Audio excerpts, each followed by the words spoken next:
Hello everyone. Today we are going to discuss about the derived property of a powder. So before going to the topic, there is a question: what is the difference between the derived property and the fundamental property? Fundamental property are the property of a powder which are basically the primary property. For example, if we talk about the length, breadth, height, diameter, then these property are the primary property or the fundamental property of a powder. Then the property which are derived from these fundamental property, these are called the derived property. For example, volume, density, porosity, etc. are the property derived from these fundamental properties. Volume of the particle is calculated from the diameter of the particle.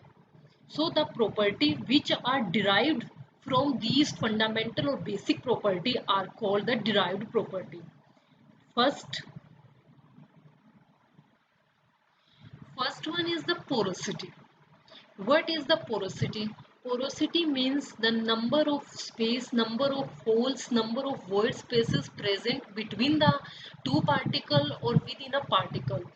It influences the dissolution of the drug. For example, if any substance or a tablet is less porous, it means the number or the volume of the solvent that can be incorporated in this for the disintegration purpose is very small. And if the void space is present in a large quantity and the space between these two particles of a tablet is very high, then a good amount of solvent will be introduced into it and it will be helpful for fragmenting the formulation or a tablet. The next one is bulk density.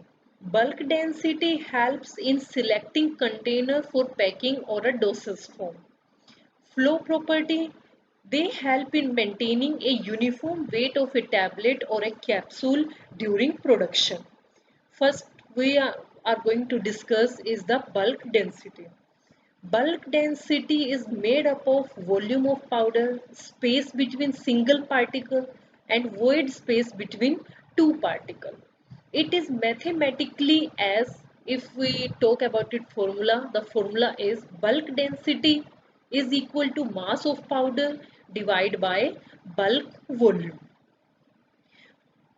Bulk density is represented by rho, mass of the powder is represented by W and the bulk volume is represented by VB. V represent volume and B is here is for bulk. When particles are packed loosely, a lot of gap between these particles is seen. Based on this gap bulk volume, powder are classified as light or heavy.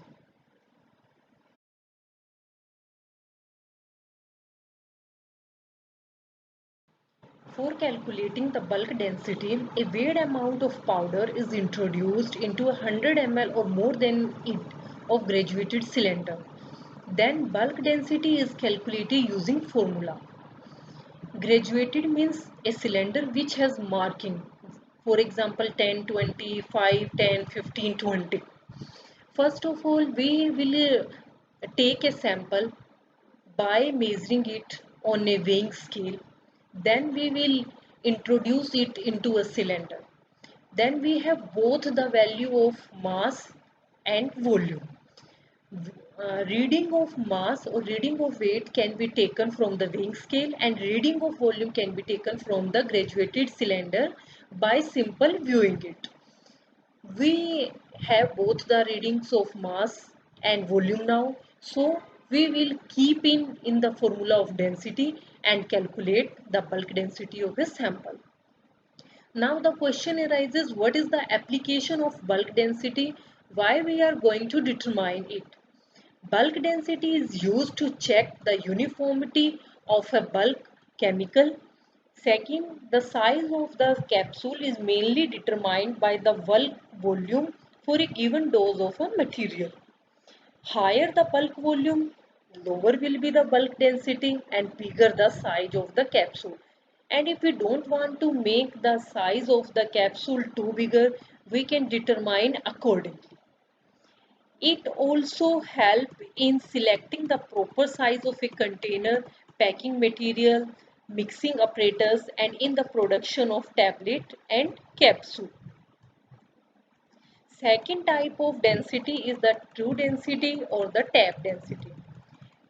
Tap density is obtained by mechanically tapping a graduated cylinder or containing which have the sample until little further volume change is observed, or some instrument can be used for determining the true density or tap density.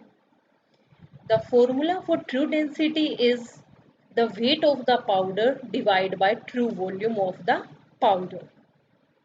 The density is dependent on the type of the atom, arrangement of the atom in a molecule, and the arrangement of a molecule in the sample also.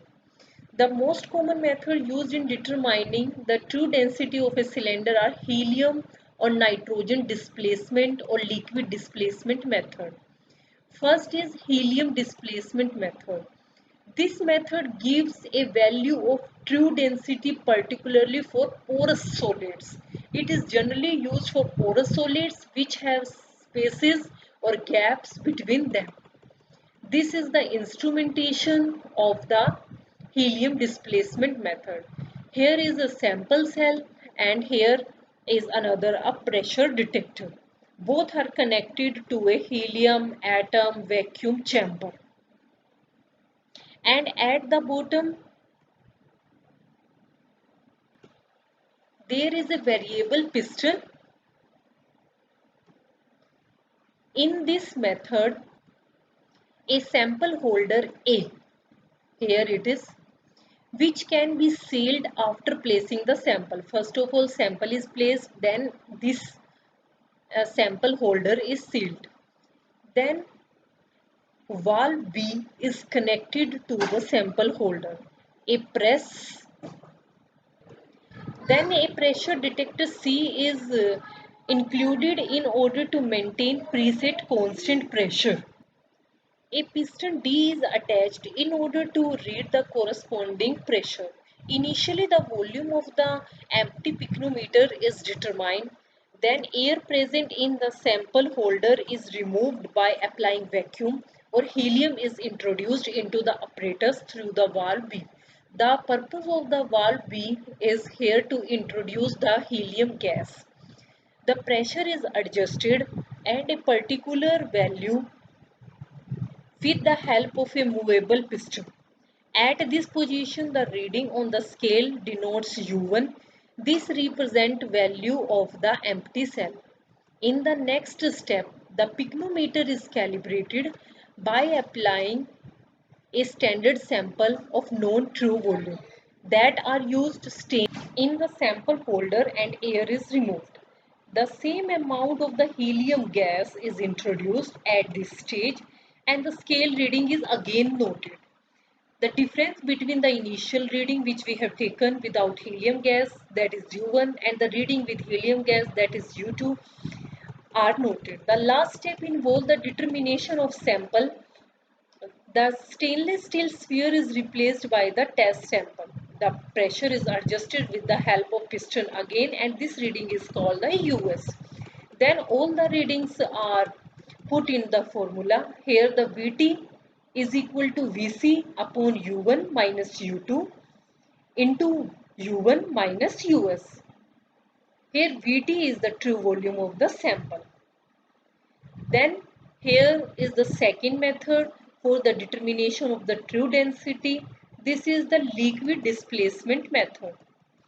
Liquids such as water, ethyl alcohol cannot occupy the pores and the crevices. If the powder is non-porous, this method is used. First method was used for porous material and liquid displacement method is used for non-porous methods. In this method, solvent of choice or particular solvent is used in which the powder is insoluble. The values obtained are somewhat lower than helium displacement method. In this method, pycnometer, or we can simply say specific gravity bottle, is used. First of all, weight of empty pycnometer is noted on weighing scale and it is equal to W1. Then weight of pycnometer with sample, that is glass beads, is noted, that is W2. Then weight of pycnometer with sample plus with solvent is noted and that is W4. Weight of the liquid displaced by solid is equal to W4 minus W2. The formula for the true density in this case is W2 minus W1 upon W4 minus W2. We have all the values of W1, W2 and W4. We will put all these values and determine the value of true density. And the next fundamental note, derived property. This is not a fundamental property, this is a derived property. This is porosity. Porosity, in the case of porosity, first of all, void volume comes. Void volume is represented by capital V and it is equal to bulk volume minus true volume. The porosity of void is represented by epsilon. Its value is void volume divided by bulk volume. Epsilon can be written as bulk volume minus true volume divided by bulk volume. And if we talk about the mathematical term,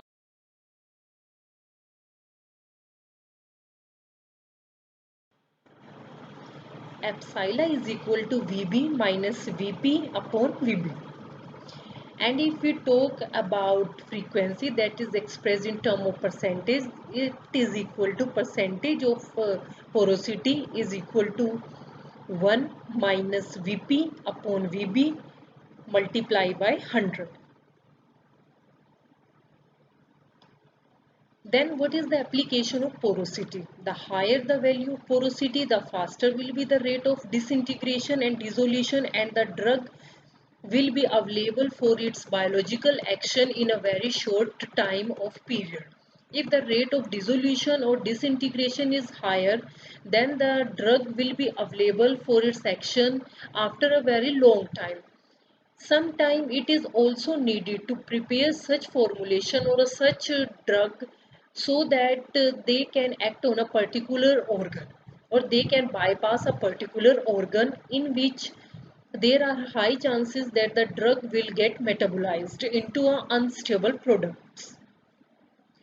Next topic is packaging arrangement. The arrangement of particles in a powder influence the volume occupied by the particle. Bulk density and subsequently porosity are also affected. When particles are considered to be uniform size of spheres, then any one of the following packing arrangements are possible. Packing arrangements are of many types, for example, closet, most open, lucid, cubic, or many more. When particles are arranged in closet packing, then porosity is 26%.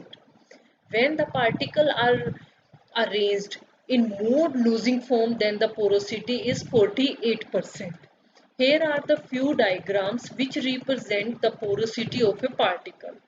In the first diagram, the particles are very closely packed. First two layer of closely packed sphere of particle. In the second portion, first two layers are shown.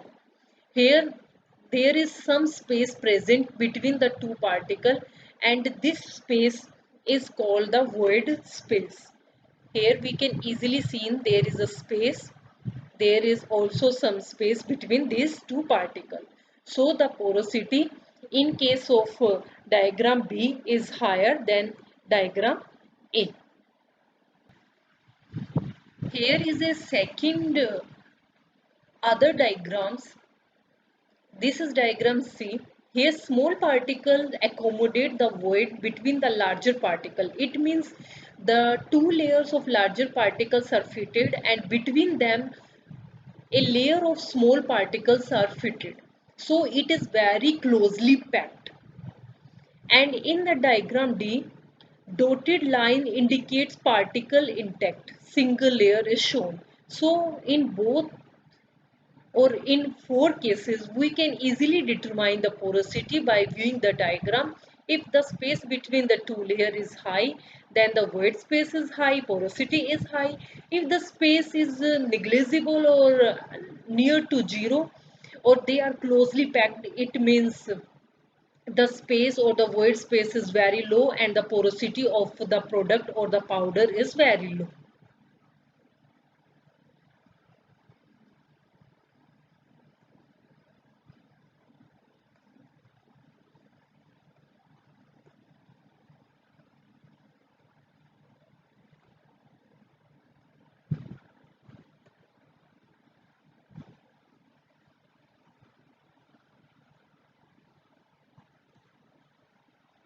The next derived property is angle of repose. Angle of repose is the maximum angle that can be made between the horizontal plane and the pile of the powder. It is generally represented by tangent theta, or theta is equal to tangent inverse h upon r. Here h is the height of the pile, r is the radius of the base, and theta is the angle of the repose. The methods for determining angle of repose is very simple. Here the sample is placed in a funnel. The funnel is closed from the bottom and then thumb is removed. The powder will start flowing. It will take a shape of a heap. From here, the height of the heap or the pile is measured and the radius of the particle on a paper on a slab is determined and it is put into the formula. If the value of theta is lesser than 25, then the powder flow property is very good. They are excellent. If it is between 25 to 30, the flow property are good. But if they are 30 to 40, it means the particles are only passable. If the value of angle of repose is greater than 40, the flow property of the powders are very bad and they are not recommended for pharmaceutical preparation. It was all about the angle of repose, bulk density, true density, tap density, that were derived property of the powder. Thanks.